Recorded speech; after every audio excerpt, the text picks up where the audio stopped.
শুরু হয়ে গিয়েছে বাতকুল্লার ঐতিহ্যবাহী মতুয়া সম্মিলন। একের পর এক দল ঢুকতে শুরুও করে দিয়েছে। এবারে যেটা নতুনত্ব দেখছি, ঝলসানো গরমে সামান্যতম শান্তি দেওয়ার জন্য জল শরবতের ব্যবস্থা রয়েছে। এই অনুষ্ঠানটি বৈশাখ মাসে প্রথম বুধবার থেকে শুরু করে পরপর 4 দিন হতে থাকে। প্রত্যেকটা দিন কিছু না কিছু অনুষ্ঠান হতেই থাকে, কবিগান থেকে শুরু করে বাউল গান, অষ্টক গান, বিভিন্ন রকমের।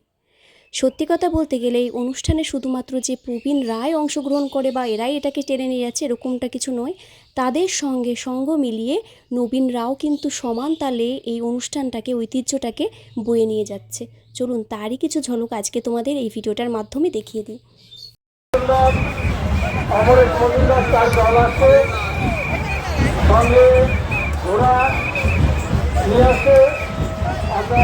সবাই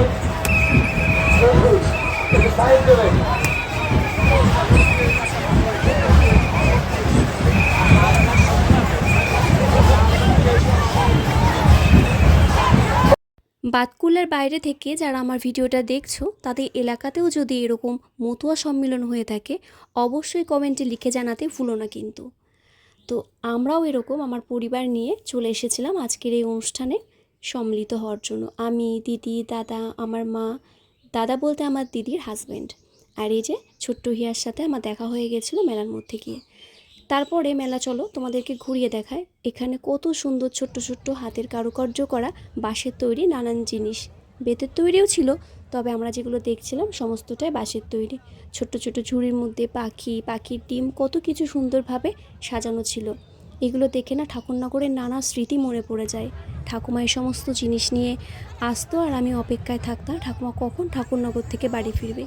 এগুলো প্রত্যেকটা এক একটা আবেগ, প্রত্যেকটা এক একটা অনুভূতিগুলো যেন এখন চোখের সামনে প্রচণ্ড রকমভাবে ভেসে ওঠে। যাদের ছোটোবেলাটা ঠিক আমারই মতো গ্রামে কেটেছে বা গ্রামে কাটছে, যারা গ্রামের মানুষজন, তারা এই অনুভূতিটা খুব সুন্দরভাবে বুঝতে পারবে, উপলব্ধি করতে পারবে।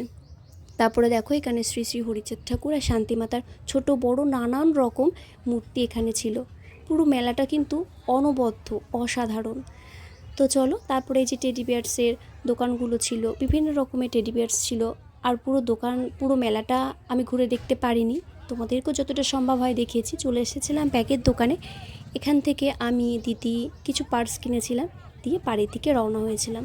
তো চলো আজকে মিনি ব্লগটা যাদের ভালো লেগেছে অবশ্যই কমেন্ট বক্সে জানিও। চলো টাটা, বাই বাই।